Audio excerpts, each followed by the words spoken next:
आज हम जानेंगे कि हम विजयादशमी पर्व क्यों मनाते हैं, क्यों लेना पड़ा भगवान विष्णु को त्रेता युग में अवतार, रावण अपने पूर्व जन्म में क्या था, क्यों उसे घोर राक्षस बनना पड़ा, क्या रावण एक कुशल पुरोहित भी था। देवी शत्रुपा और स्वयंभू मनु राजा उत्तानपाद और देवहूति के माता पिता थे। इन्होंने वृद्धावस्था में पत्नी सहित घर से वैराग्य लेकर वन को गमन किया और वे वहां प्रेम सहित 12 अक्षर मंत्र ओम नमो भगवते वासुदेवाय का जप करने लगे और साग फल एवं कंद का आहार करते थे। इसके बाद 6000 वर्ष तक केवल जल के सहारे अपना तप किया। 7000 वर्ष वायु के आधार पर रहे। 10,000 वर्ष तक उन्होंने वायु का आधार भी छोड़ दिया। दोनों एक पैर से खड़े रहे। उनका अपार तप देखकर त्रिदेव ने वर मांगने के लिए अनेक प्रकार से ललचाया। अंत में सर्वज्ञ प्रभु ने आकाशवाणी की, वर मांगो। तब दोनों ने एक ही वर मांगा कि हमारे आप जैसा पुत्र हो। एक अन्य कथा के अनुसार जलंधर दैत्य ने सभी देवताओं को युद्ध में हरा दिया। तब देवता बहुत दुखी हुए। देवताओं के दुख को देखकर भगवान शिव ने उसके साथ बड़ा घोर युद्ध किया, पर वह महाबली दैत्य मारे नहीं मरता था, क्योंकि जलंधर की पत्नी परम पतिव्रता थी। उसी के प्रताप से शिवजी दैत्य को नहीं जीत सके। प्रभु ने छल से उसका व्रत भंग कर देवताओं का काम किया। जब उस स्त्री ने यह भेद जाना तब उसने क्रोध करके श्री हरि को श्राप दिया। भगवान ने उस स्त्री के श्राप को स्वीकार किया और भगवान को अवतार लेना पड़ा। वही जलंधर रावण हुआ। रावण को राक्षस की योनि क्यों प्राप्त हुई? पुराणों के अनुसार अनेक कथाएं हैं। जय विजय जो श्री हरि के द्वारपाल थे, उन्हें सनकादि ऋषियों ने राक्षस होने का श्राप दिया था, किंतु उन्होंने उन्हें श्री हरि के पास जाने से रोका था। नारद मोह और सत्यकेतु के पुत्र प्रताप भानु की भी कथा है। रामचरितमानस के अनुसार नारद मोह में नारद जी ने कामदेव को जीत लिया और उनके मन में आ गया कि मैंने कामदेव को जीत लिया है। यह बात उन्होंने भगवान शिव को बताई। शिव जी ने कहा कि यह बात विष्णु जी को मत बताना, परंतु नारद जी ने विष्णु जी को भी बता दिया। भगवान को लगा कि कहीं नारद को अभिमान न हो जाए, इसलिए उन्होंने अपनी माया से शील निधि राजा और बैकुंठ से भी सुंदर नगरी बनाई। नारद जी उसी नगरी में पहुंचे और राजा के महल में पहुंच गए। राजा ने अपनी कन्या नारद जी को गुण आदि दिखाने को दिखाई।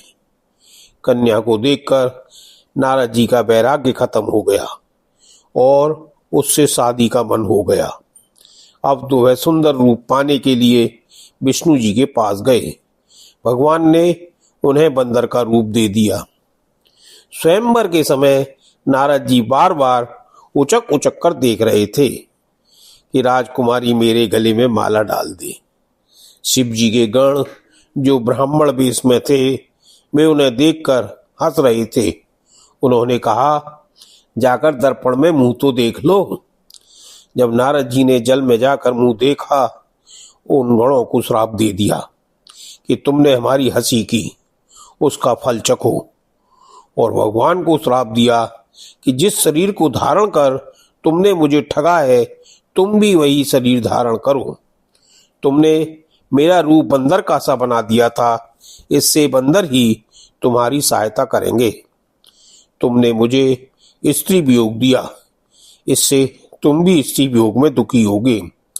भगवान के जाने के बाद शिव गण नारद जी के पास आए और उनसे अपनी गलती की क्षमा मांगी। नारद जी ने कहा कि मेरा श्राप झूठा नहीं हो सकता। तुम दोनों राक्षस हो।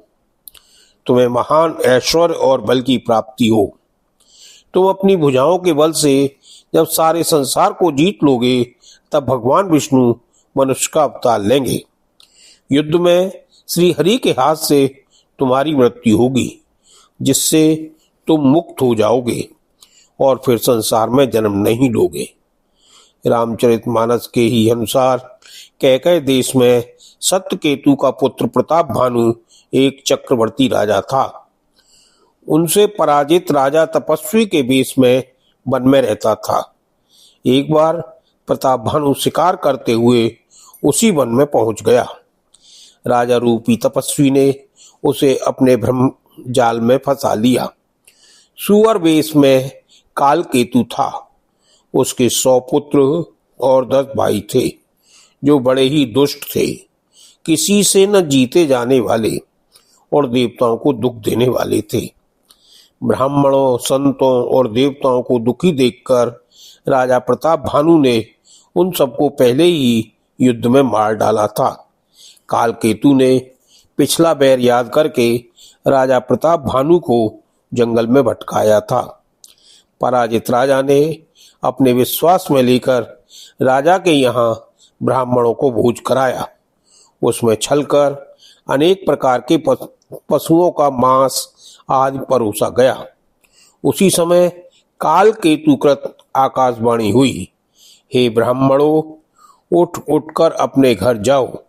यह अन्न मत खाओ, इसके खाने में बड़ी हानि है। आकाशवाणी का विश्वास मानकर सब ब्राह्मणों ने कुछ भी विचार नहीं किया और प्रताप भानु को परिवार सहित राक्षस होने का अभिशाप दे दिया। प्रताप भानु ही आगे चलकर रावण बना। कुंभकर्ण, राजा का छोटा भाई अरिमर्दन और रावण का सौतेला भाई विभीषण राजा प्रताप भानु का मंत्री धर्मरुचि बना। ये पुलस्त ऋषि के कुल में उत्पन्न हुए। रावण ऋषि विश्रवा एवं कैकसी का पुत्र था। कैकसी राक्षस कुल के सुमाली और केतुमती की पुत्री थी।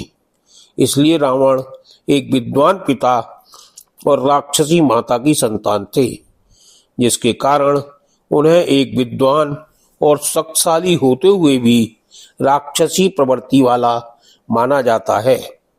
रावण एक प्रकांड विद्वान, राजा और महान पुरोहित थे। उन्हें दशकंदर कहा जाता है, क्योंकि उन्हें 4 वेद और 6 शास्त्र का पूर्ण ज्ञान था। उन्हें ज्ञात था कि उनकी मृत्यु भगवान राम के हाथों लिखी है। तभी मिथिला के धनुष युग में बाणासुर के साथ जाने पर भी शिव धनुष को प्रणाम करके और प्रण करके कि एक दिन सीता को लंका अवश्य दिखाऊंगा लौट आए, परंतु स्वयंवर में शामिल नहीं हुए। वे एक प्रजावत्सल भी थे। तभी तो उनके 1 लाख पुत्र और 1.25 लाख नाती बताए गए हैं। उनका वंश नष्ट न हो, इसलिए उन्होंने विभीषण को अपने से दूर कर दिया था। भगवान राम ने रावण का आश्विन शुक्ल दशमी को वध किया था, इसलिए इसे दशहरा कहते हैं। इसका एक अन्य नाम विजयदशमी भी है। इसी दिन माता दुर्गा ने भी महिषासुर का वध किया था। रावण भगवान शिव के अनन्य भक्त थे। उन्होंने कैलाश पर्वत को अपने बाहुबल से हिलाकर भगवान शिव को प्रसन्न करके वरदान प्राप्त किया था कि मेरी मृत्यु केवल मानव व बानर से ही हो। उन्होंने अपने आप को, अपने कुल को राक्षस योनि से छुड़ाने के लिए ही भगवान विष्णु से बैर लिया था, जबकि वे जानते थे कि भगवान ने राम रूप में जन्म ले लिया है। खर, दूषण, तृष्णा के वध के बाद तो उनको पक्का विश्वास हो गया था कि अब मेरी मृत्यु अटल है। गोस्वामी तुलसीदास ने रामचरितमानस में लिखा है, खर दूषण मोह संबलवंता, तिन्हीं को जीत सके बिन भगवंता। भगवान राम द्वारा समुद्र पर पुल बनाने से पहले भगवान शिव का लिंग स्थापन करने के लिए पुरोहित की आवश्यकता थी। भगवान राम ने रावण को इसके लिए नियुक्त किया और उन्हें निमंत्रण देने के लिए जामवंत को चुना। जामवंत रावण को लेने पहुंचे। लंका अधिपति जानते थे कि इस लिंग की स्थापना मेरे और राम के बीच युद्ध में राम अपनी विजय के लिए कर रहे हैं। फिर भी उन्होंने यह आमंत्रण स्वीकार कर लिया और यज्ञ की सामग्री बता दी, और स्वयं भी यजमान क्या नहीं जुटा पाएगा ऐसा सोचने लगे, क्योंकि पुरोहित का दायित्व है कि यदि यजमान किसी सामग्री को जुटाने में असमर्थ है तो वह सामग्री उसे स्वयं जुटानी चाहिए। इस समय यजमान वनवासी है, तब तो यह कार्य अति असंभव है। उन्होंने अपना पुष्पक विमान निकाला और सीता को बिठाकर कहा कि आज हम तुम्हें तुम्हारे पति के द्वारा स्थापित कराए जा रहे लिंग स्थापन में ले चल रहे हैं, परंतु जब तक हमारा आदेश न आए तब तक तुम्हें विमान में ही रहना है। समुद्र के पार रामादल था। जब रावण वहां पहुंचे तो सबसे पहले उन्होंने यज्ञ की सामग्री देखकर कहा कि तुम्हारी अर्धांगिनी नहीं दिख रही है। राम ने चुप्पी साध ली। रावण बोले, बिना पत्नी के यज्ञ संभव नहीं है।